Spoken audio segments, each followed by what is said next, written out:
Redken's principle-based placements will give you a guide on how to place your foils to get the best results on every client every time. There are 3 lines we work with to create placements: horizontal, vertical, and diagonal.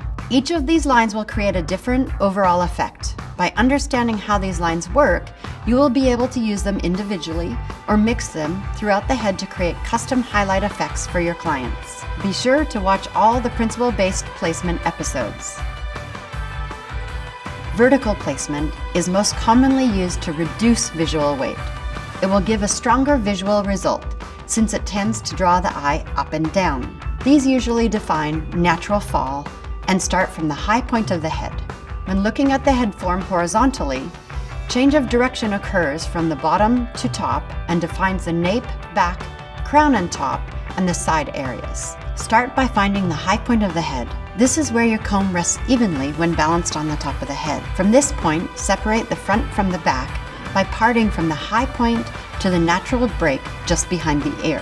Next, separate the head from side to side by parting from the high point to the center front and from the high point to the centered nape. Clip the back hair out of your way. Separate the sides from the top by finding the parietal ridge. Place your comb on the side of the head. Where it raises off is the parietal ridge. Part from the temple to the part located just behind the ear. Clip each section. Do the same on the opposite side. Separate the crown using the round of the head. Place your comb flat in the crown area.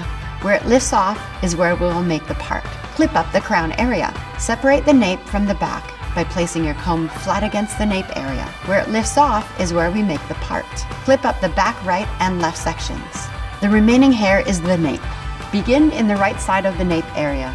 If right-handed, stand so your right hand comes from the top to the bottom. If left-handed, you start from the bottom to the top. Begin behind the right ear. Take a 1/4 inch vertical section. Choose your stitch, and in this case, we'll create a bold slice and skip weave, or stitch. Think of sewing big stitches and move your tail comb to slice in and out, skipping natural hair through the section. Take the hair that has been stitched out and place on a foil. Saturate evenly with the product. Introduce the color to the hair approximately 1 inch from the scalp area, and then slowly work the product up to the edge of the foil. This will prevent product from seeping onto the other hair. Make sure not to swirl the ends. This may cause uneven color results. Instead, fold the hair onto itself and apply product.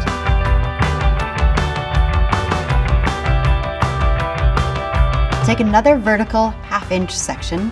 Continue to stitch from the top as before. This leaves a section of uncolored hair between the weaves and creates the dimension desired with a highlight surface. Be sure to stay vertical. When working in the nape, place the client's head slightly forward. This will also help. Complete the entire section.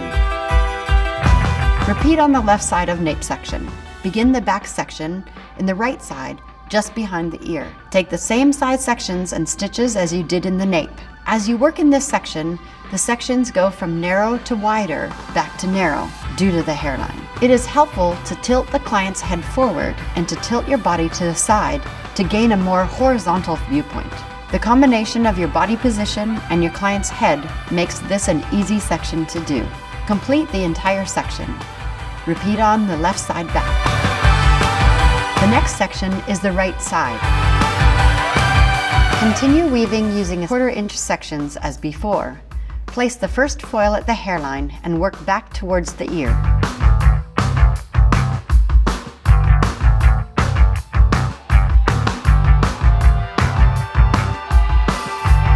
Complete this section.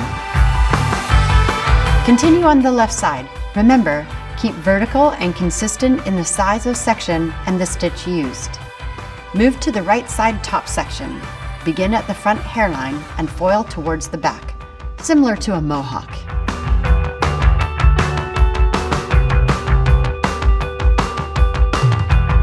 Continue sections and stitch as before.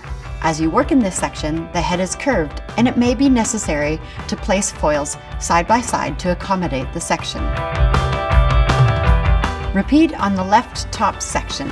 Move to the back of the head to work in the crown area. Take as one section, start in the right back corner and move radially across to the opposite side. Watch the distribution of placement and weave with consistent stitches. Consider bricklaying the foils in this area for best results, still utilizing vertical sections.